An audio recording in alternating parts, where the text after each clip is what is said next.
Danes v Pomurskem dnevniku dobili novo glasbeno učilnico. Sezonsko delo v Avstriji.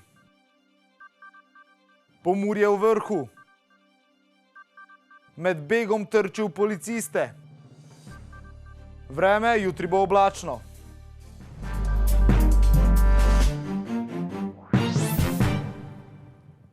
Spoštovane gledalke, cenjeni gledalci, lepo pozdravljeni. Na osnovni šoli 2 v Murski Soboti so se razveselili nove glasbene učilnice, ki je bila po besedah ravnateljice več kot nujna. Investicija je znašala približno 100 tisočakov.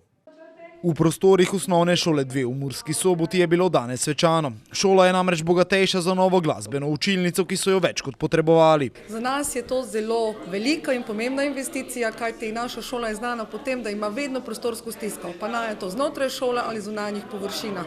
In vsaka taka pridobitev za nas pomeni že pri samem delanju urnika zelo veliko. Pred 2 letoma so storili prve korake k novi učilnici. Ideja je tlela že dalj časa. Pred 2 letoma smo očistili podstrešje, mansardo šole, ki je, glede na to, da je šola stara čez 100 let, zelo lepo, tako kot so nekoč gradile. In potem so se komaj začele, ko je bilo to očiščeno, porajati ideje. Kakšna bi bila učilnica? Prva ideja je bila, da bi bila malo manjša, ampak potem smo ugotovili, da rabimo glasbeno učilnico, ker imamo dober šolski ansambl vsa leta, dober pevski zbor, rabijo prostor. Potem učitelji, ki nekako bazirajo na to, so prišli z idejo, kar rabijo tudi kabineta, da imamo snemalce na šoli, da bi fajn bilo še imeti eno tako multimedijski prostor. Da gre za pomembno pridobitev, se strinja tudi župan Aleksander Jevšek, ki pravi, da se je osnovna šola 2 lahko vedno pohvalila z dobrimi glasbeniki. Jaz mislim, da je izredno pomembna zaradi tega, ker druga osnovna šola daje že vrsto let odlične glasbenike, ki potem nadaljujejo svojo pot, bodisi na akademijah ali pa v kakšnih ansamblih.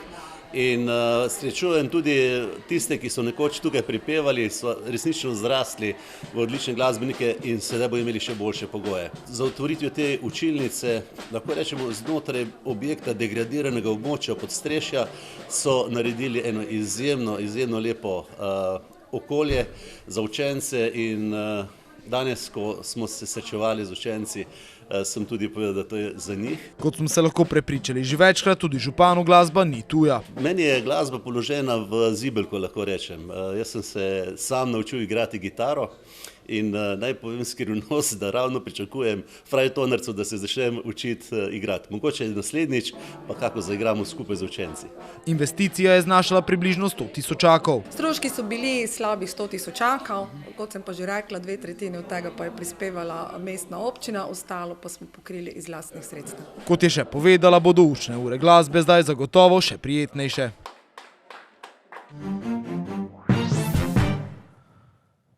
Zima ni več tako daleč in nahajamo se v obdobju, ko mnogi Pomurci iščejo priložnosti za sezonsko delo v avstrijskih smučarskih središčih. O tem smo se pogovarjali z Dejanom Bogdanom iz informacijske točke Europe Direct Pomurje, ki je predstavil nekaj informacij o tem, kako se lotiti iskanja zaposlitve v tujini. Poglejmo. Zagotovo je pravi naslov mreža EURES oziroma Evropska služba za zaposlovanje, ki deluje v okviru javnih zavodov za zaposlovanje, torej tudi našega slovenskega zavoda za zaposlovanje. Cilj nekako EURES-a pa je, da nekako spodbuja prost pretok delavcev v okviru evropskega gospodarskega prostora. To pomeni, namenjen je tako, bom rekel, iskalcem zaposlitve, torej tistim, ki si želijo delati v drugih državah evropskega gospodarskega prostora in pa tudi seveda delodajalcem, ki nekako povprašujejo po delovni sili iz tujine. Je pa ta EURES tudi zelo koristen zaradi tega, ker lahko svetovalci tudi vsem zainteresiranim namenijo zelo zanimive informacije tudi o vseh življenjskih okoliščinah, ki nastanejo pri recimo zaposlovanju v tujini.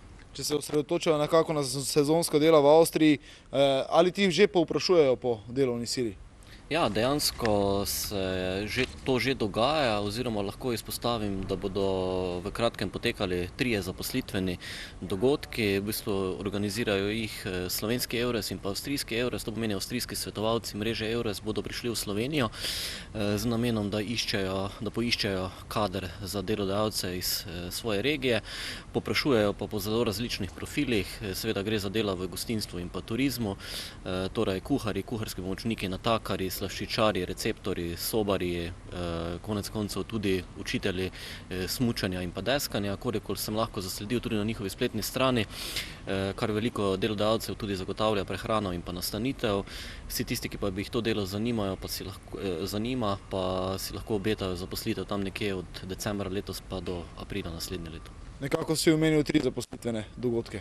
Ja, prvi bo potekal že v začetku oktobra in sicer v Ljubljani. Namenjen je vsem tistim, ki jih zanima delo v zvezni deželi Salzburg in pa na avstrijskem Koroškem. Tu so prijave, se bo treba prijaviti že kmalu in sicer 20. septembra, potem pa bosta še 2 zaposlitvena dogodka potekala v Mariboru in sicer v prvi polovici novembra za vse tiste, ki jih zanima delo v zvezni deželi Vorarlberg in pa potem v drugi polovici novembra v nam bližnji zvezni deželi avstrijski Štajerski. Roka za prijavo pa sta za prvo 27. oktober, za drugi zaposlitveni dogodek v Mariboru pa 10. november. Bi pa tu res izpostavil, da se vsi tisti, ki jih to zanima, da prebrskajo spletno stran Zavoda za zaposlovanje oziroma pregledajo informacije v okviru zavihka EURES, kajti tam bodo našli še bolj podrobne informacije o tem, kaj pričakujejo potencialni delodajalci.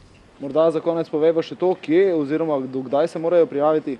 To pomeni v tisti roki, ki sem jih prej navedel, in sicer prijavijo se na elektronski naslov eures@ess.gov.si, pošljajo pa prijavo z življenjepisom v nemškem jeziku s priloženo fotografijo. Ni pa nič narobe, če se predtem obrnejo tudi na katerega izmed EURES svetovalcev, ki deluje v okviru Zavoda Republike Slovenije za zaposlovanje. V Koroški in Pomurski regiji se je lani 7 od 10 otrok rodilo neporočenim materam. Pri podatkih Statističnega urada o rojenih se raznolikost Slovenije najizraziteje pokaže v deležu otrok, ki se rodijo neporočenim materam. V letu 2018 je bila prva po vrednosti tega podatka Koroška, druga pa Pomurska statistična regija, kažejo podatki Statističnega urada Republike Slovenije. Na severovzhodu Slovenije, še zlasti v Koroški statistični regiji, so bili ti deleži že v 70 letih prejšnjega stoletja največji. V osrednjeslovenski in primorsko-notranjski statistični regiji pa sta bila deleža otrok rojenih neporočenim materam tudi leto 2018 tradicionalno najnižja, torej 50% in 50,7%. Povprečna starost matere ob rojstvu je v minulem letu v vseh regijah presegala 30 let. V povprečju je bila najvišja v srednjem in jugozahodnem delu države, in sicer 31 ali več. Povprečna starost žensk, ki so lani rodile prvič, je bila sicer najnižja v posavski statistični regiji in znašala 28,4 leta. Najvišja je bila v obalno-kraški regiji in sicer 30,7 leta. V povprečju višja od 30 let je bila tudi v osrednjeslovenski statistični regiji in sicer 30,1 leta, so še dodali na Statističnem uradu Republike Slovenije. Policisti policijske postaje Ljutomer so zaustavili 2 državljana Srbije, ki sta v osebnem vozilu prevažala kar 12 tujcev. Policisti policijske postaje Ljutomer so včeraj okrog 2:30 ure po noči med kontrolo cestnega prometa na relaciji Ljutomer-Noršinci zaustavljali osebni avtomobil znamke Renault Laguna. Ta na znake policistov ni ustavil in je z nezmanjšano hitrostjo nadaljeval vožnjo na avtocesto. Med vožnjo po avtocesti je voznik osebnega avtomobila zaradi nepravilnega premika trčil v službeno vozilo policije in v zaščitno ograjo. Ob ustavitvi vozila je sopotnik zbežal iz vozila in bil s strani policistov kasneje prijet. Z ogledom kraja in zbiranjem obvestil je bilo ugotovljeno, da je 29-letni voznik državljan Srbije skupaj 40-letnim državljanom Srbije v vozilu prevažal 10 državljanov Pakistana in 2 državljana Indije, ki so nezakonito vstopili v našo državo. Zaradi večjih prekrškov je bil vozniku osebnega avtomobila izdan plačilni nalog. Obema državljanoma Srbije je bila odvzeta prostost in bosta kazensko ovadena zaradi suma storitev kaznivega dejanja prepovedanega prehajanja meje. Tudi ta teden smo za vas preverili pester izbor prostih delovnih mest. Preverite, morda pa katero čaka ravno na vas. V Upravi Republike Slovenije za zaščito in reševanje išče operaterja v centru za obveščanje, ki bo v regijskem centru Murski Soboti sprejemal klice v sili in upravljal dispečerska dela na področju zaščite, reševanja in pomoči. Iščejo kandidata, ki ima 2 leti delovnih izkušenj in osnovno raven znanja madžarskega jezika. Pošta Slovenije zaposluje poštnega sodelavca, ki bo upravljal poštne, denarne in druge storitve v poštni poslovalnici. Delo potnika na terenu ponuja DH Logistika s sedežem v Mariboru. Nudijo zaposlitev za nedoločen čas in okvirno plačo 1300 evrov bruto. V svoj kolektiv vabijo tudi Terme 3000, ki imajo prosto delovno mesto receptorja na recepciji savne. Od kandidata pričakujejo aktivno znanje nemščine in pasivno angleščine ter italijanščine. Ukolikor ste strokovnjak za kavo, pa se lahko zaposlite kot barista, ki bo na terenu po Sloveniji skrbel za kakovost kavnih napitkov Bar Cafe. Droga Kolinska išče osebo, ki dobro pozna področje in trg kave. Povezave do vseh prostih delovnih mest najdete na sobotainfo.com. Na Sobota.info poročajo o tem, da bodo v Murski Soboti 3 zaporedna križišča spremenili v krožišča. Kje točno se bo to zgodilo, preverite na sobotainfo.com, mi pa si poglejmo še kratke novice.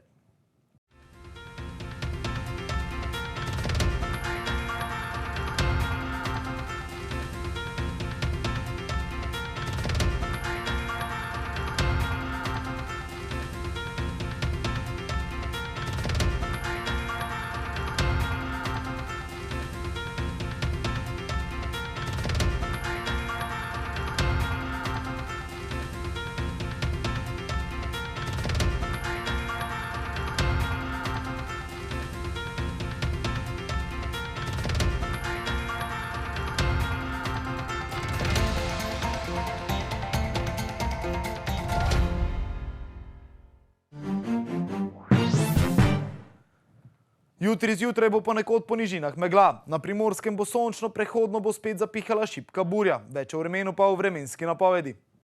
Danes smo imeli jasen dan s temperaturami okrog 27 stopinj Celzija. Opoldne sta v Ukrajinskem parku Goričko namerili 22, v Radencih in Murski Soboti 23, v Lendavi pa 24 stopinj Celzija.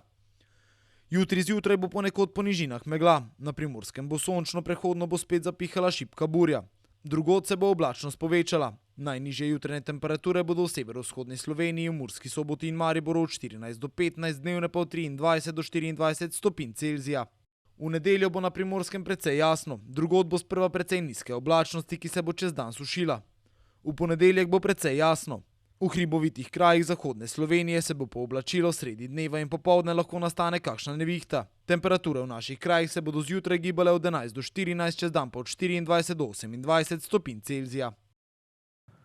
Toliko smo vam pripravili v današnjem Pomurskem dnevniku. Za več informacij obiščite našo spletno stran. Bodite v naši družbi in nasvidenje do prihodnjič.